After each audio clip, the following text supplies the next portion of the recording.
Hi friends, welcome to Non-Functional Club. Today we will look into installation of Docker Desktop on Windows 10 machine and also see basic uses of images and container using Docker Desktop. So let's begin. So to start with the installation, we will first check the preconditions. First of all, go to your browser and you can just type in Docker Desktop for Windows 10 and the first link which we'll get is it is about the documentation about how to install Docker on Windows. So if you go through the documentation, we will get the system requirements and additional information which is basically necessary for our Docker desktop to run, and all support instances or support requirements in terms of software is all present in the same documentation with links. So first of all, we'll just click on Docker desktop for Windows option so that Docker desktop exe will start downloading. As I already have this, I'll just cancel it for now. Apart from this, as we have already seen in our previous tutorials for Docker, that we need to have Hyper-V or virtualization enabled in our machine to support Docker. So for our Windows 10 to check if virtualization is enabled or not, we can just go into the task manager and from processes navigate to performance tab. In the performance tab you'll see one sec. If you navigate to performance, in the performance tab we'll see virtualization option. So currently it is enabled. If you don't have this option enabled, you need to navigate to BIOS setup while restarting the machine. So it will function differently on different machines. So just Google about the your device model or laptops model and check how you can enable virtualization. This plays a very important role. If virtualization is not enabled, after Docker Desktop installation, you will get an issue. So there might be few errors while launching Docker. It won't mostly launch. You'll have to enable it by default. So let's move on to the next. So first of all, we'll see the WSL2 backend requirements. So if we navigate to that particular links, so I'll just go to this particular link.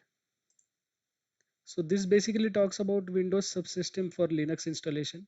As we have previously also seen, Docker basically runs on kernel engine.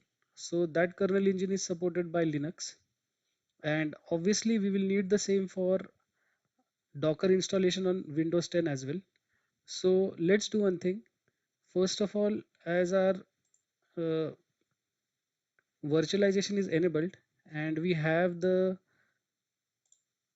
Docker desktop exe already present, let's just click on it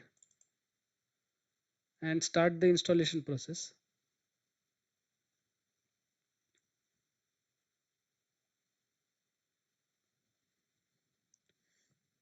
So it may take few minutes.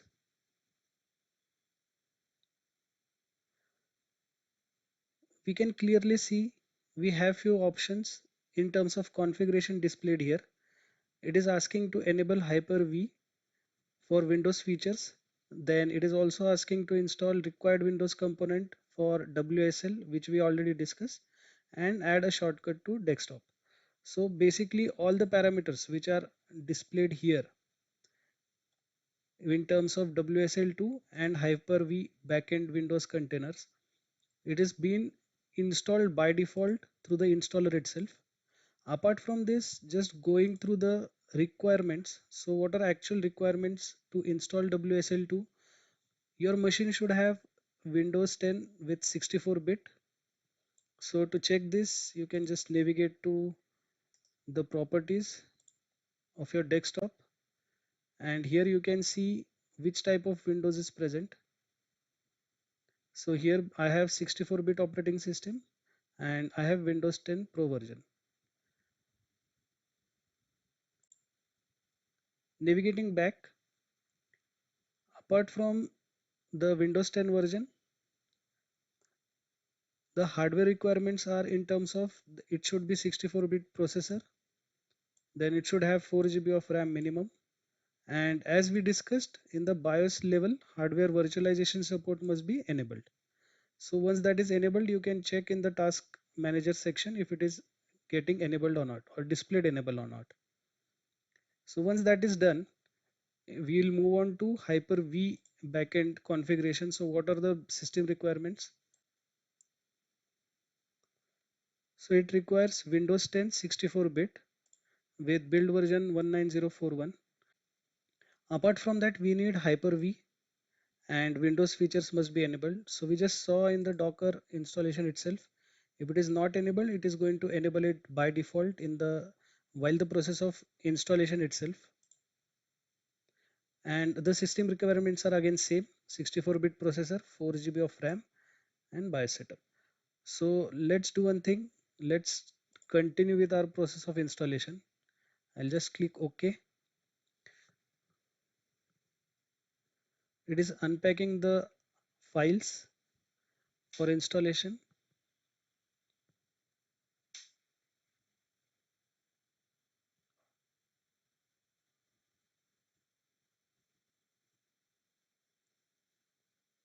Let's just give time for its installation.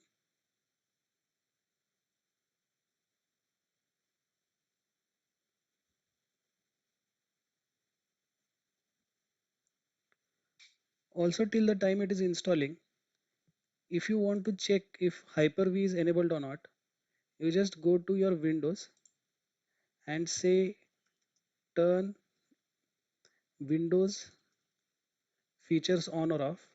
So if you just click on this, this particular tab or this particular section will be opened. And here you can see Hyper-V. So you just have to enable it if it is in disabled state.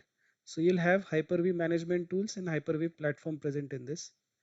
Just enable this so that the Docker functioning will be smooth.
So we have got the installation succeeded prompt.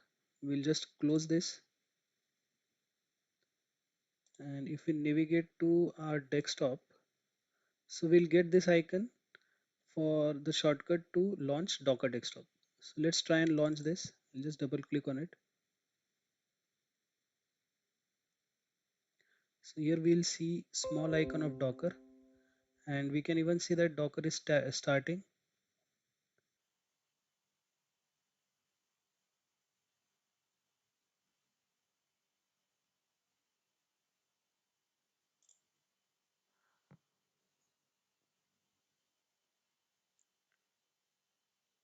So we need to even install WSL2 for complete installation of Docker.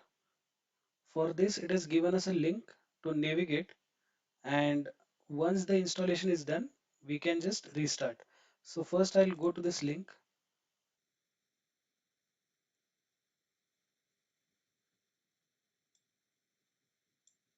and I'll just click on cancel. So it has automatically navigated to the step 4 of our page for the WSL setup, which we just saw for Windows Subsystem of Linux. So I'll just navigate to step 4 again, and I'll click on this to install the package. The package installation is in progress.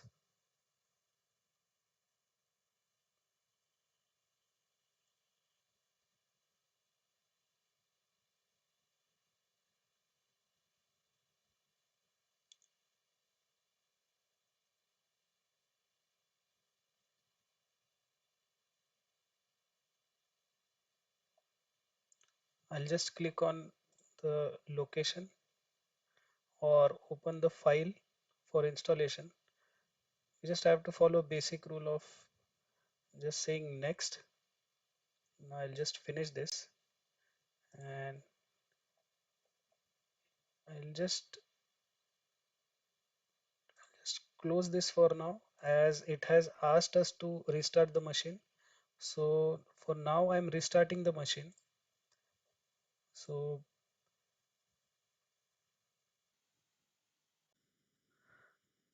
my machine is restarted and all the preconditions are met.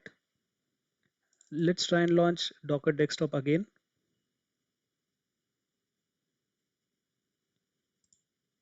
Now we can see Docker Desktop has launched successfully. If you see green color here, you can clearly see if you navigate on this, it is showing running. It means Docker has been successfully launched and is in running state. So if we navigate through the sections here, this section is particularly about containers or apps. So it will show all the running containers here. In the next section, we'll be able to see the images which we are going to pull or which are in use. So let's do one thing. As it is asking us if you want to try running a container, just copy and paste this command.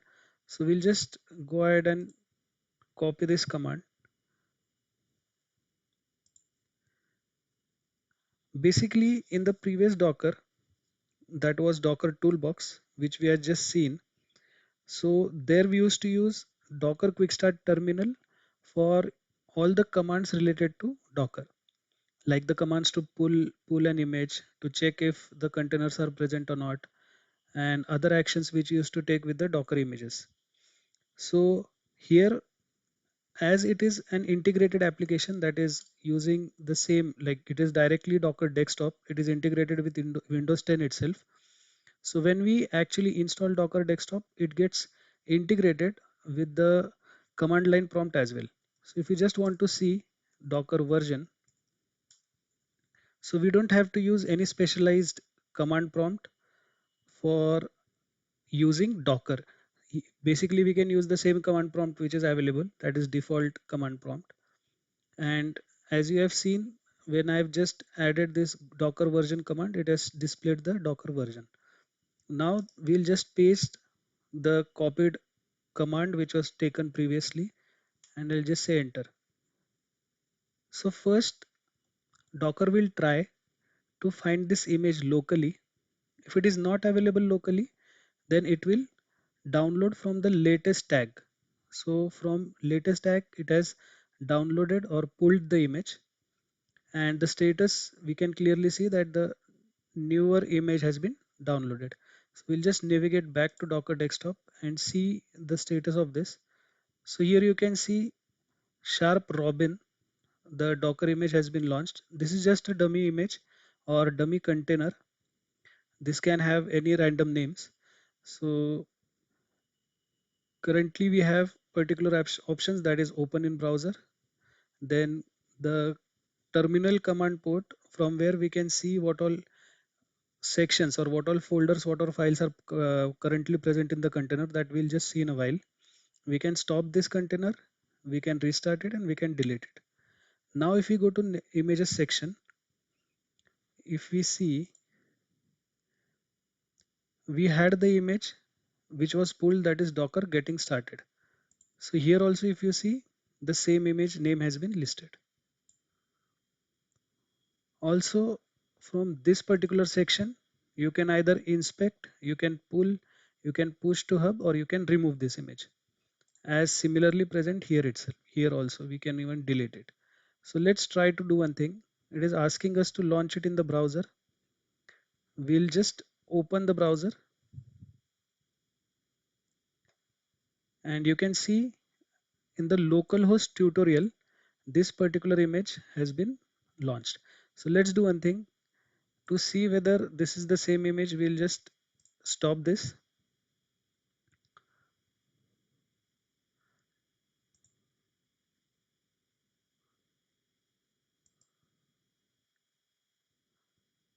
Okay, so it stopped. Now if I go here and just say refresh, so you can see clearly that this particular, as the image is stopped, this hosting on this browser has stopped. So for now I'll just start it again so that we can look into few other things. That the second option is the command line interface. So this is similar to what we have in Linux. So I'll just say ls to list down all the files, or we can say ls ltr, and we can see all the folders, all the folder structure present in this particular container. So this is the file system of getting started container, and we can perform many more operations or actions on this particular files. Currently it's not necessary, so we'll just close this for now. Obviously stop we have just seen, restart also we can do, and we can just delete it. So basically this container and images, this is again, this particular section or this particular Docker desktop UI is similar to what we have in Kitematic for Docker Toolbox, but I can see this is more user friendly than Kitematics and more operational, as in there are many options to do and it is much easy to be used.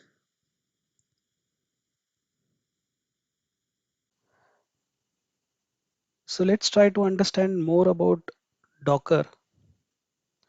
First of all, if you click on this particular, okay, we'll go to containers again, and if we click on this, you'll be getting logs about this particular container. We can even inspect it. We can, in inspect section, we can get the details about the container, its version, then its port on which it is hosted. Also, we can get few statistics of it. So how much memory it is using, then the disk read and write bytes, and the network information.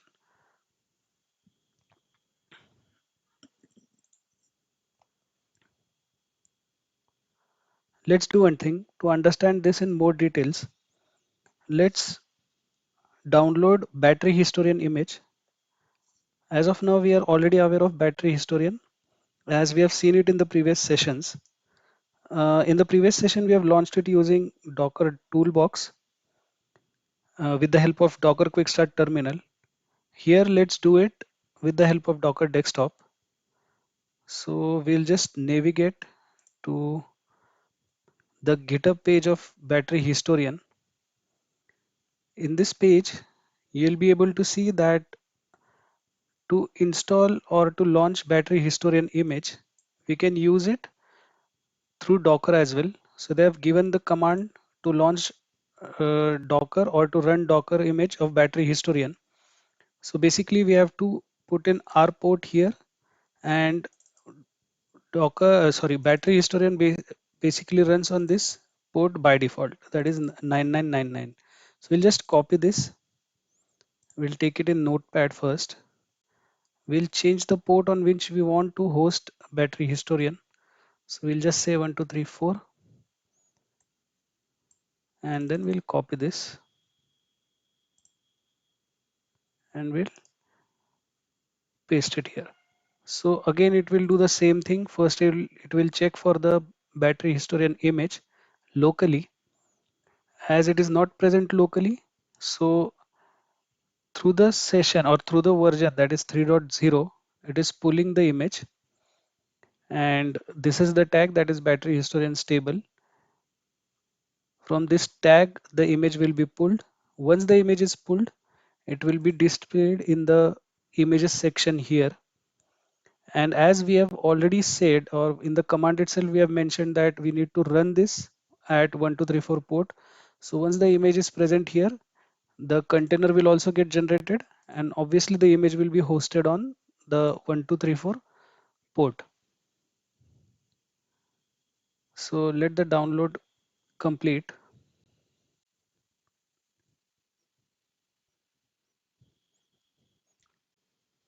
I'll just take this time to give details about Battery Historian. So we already have one session about Battery Historian. This tool is a very well-versed tool for checking performance of Android devices. Do check it in our previous sessions. I'll place the description link so that you can be easily navigating to the sessions and you can check it out. Okay, so now the image has been pulled and it is showing us that the listening has been also started on the port 4 times 9. So I'll just navigate to Docker once. Here you can see this image has been hosted, and if we go to the container, here it is showing the port on which it is hosted. So on this port it is hosted. You just open this again, we can see the battery historian is listening on the port 9999. If we further inspect this, this is the path, and again this is the port. So let's do one thing. We'll just navigate to the browser and we'll see it is clearly mentioning that once it is hosted, you can just launch it on this. So I'll just say local host and I'll say 1234. We'll say enter. So as it is again a web application, we can see that battery historian has been launched here. So in this way, we can use Docker desktop. In the upcoming session, we are also going to use MobSF, that is Mobile Security Framework, using the same Docker desktop tool. So this was all about Docker desktop installation. If you guys feel or face any issues while installing Docker desktop, feel free to add it in the comments. I'll try and solve the issue. Hope this session was useful. Don't forget to subscribe. Thank you.